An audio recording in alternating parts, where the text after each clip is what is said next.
ഇപ്പോൾ സമയം 10:50. ഞങ്ങൾ പാവർട്ടി പള്ളിപ്പെരുന്നാൾ കാണാനായിട്ട് വന്നിരിക്കുകയാണ്. നമ്മുടെ പെരുന്നാളിൻ്റെ പകൽ വ്യൂ എങ്ങനെയുണ്ടെന്നൊന്ന് കാണാനായിട്ട്. നല്ല രസമുണ്ട് കാണാനായിട്ട്. നമ്മുടെ പള്ളി അങ്കണത്തിലെ അരങ്ങുകളും അതേപോലെ തന്നെ ബട്ടർഫ്ലൈസൊക്കെ ഇങ്ങനെ ഹാങ് ചെയ്ത് കിടക്കുന്നത് കാണാനായിട്ട് നല്ല ഭംഗിയുണ്ട്. ചൂടിന് ശമനം കിട്ടുന്നതിന് വേണ്ടിയിട്ട് 2 ചേട്ടന്മാരെ വിഷറി സപ്ലൈ ചെയ്യുന്നുണ്ട്. പിന്നെ പൊന്നൂസ് ഉണ്ണിക്കുട്ടന് നമ്മുടെ കളിപ്പാട്ടങ്ങളൊക്കെ ഏതാണ് വാങ്ങിക്കേണ്ടതെന്നൊക്കെ ഇങ്ങനെ നോക്കി ഇങ്ങനെ സെർച്ച് ചെയ്തുകൊണ്ട് നടക്കുകയാണ്. അപ്പോൾ ഇതാണ് നമ്മുടെ പള്ളിയുടെ ഒരു വ്യൂ എന്ന് പറയുന്നത്. ധാരാളം ലൈറ്റ് അറേഞ്ച്മെൻറ്റ്സ് ഉണ്ട്. രാത്രി നല്ല ഭംഗിയുണ്ടായിരിക്കും. പള്ളിയുടെ അകത്ത് കുർബാന നടക്കുന്നുണ്ട്. പള്ളിയുടെ അകംഭാഗം കുറച്ചൊരു നവീകരണങ്ങളും കാര്യങ്ങളൊക്കെ നടത്തിയിട്ടുണ്ട്. നല്ല ഭംഗിയുണ്ട് കാണാനായിട്ട്. അങ്ങനെ ഞങ്ങൾ വിശുദ്ധനോടൊക്കെ പ്രാർത്ഥിച്ച് നേർച്ചയിട്ടതിന് ശേഷം പാഴ്സൽ വാങ്ങിക്കാനായിട്ട് പോവുകയാണ്. വിശുദ്ധൻ്റെ നേർച്ച സദ്യ പാഴ്സൽ വാങ്ങിക്കാനായിട്ട് പോവുകയാണ്. കൗണ്ടറിലും തിരക്ക് തുടങ്ങുന്നേ ഉള്ളൂ. അങ്ങനെ ഞങ്ങൾക്ക് കൂപ്പൺ കിട്ടി. 30 രൂപയാണ് പാഴ്സലിന്.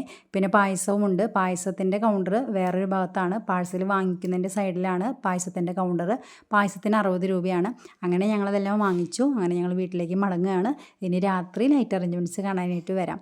Okay, thank you.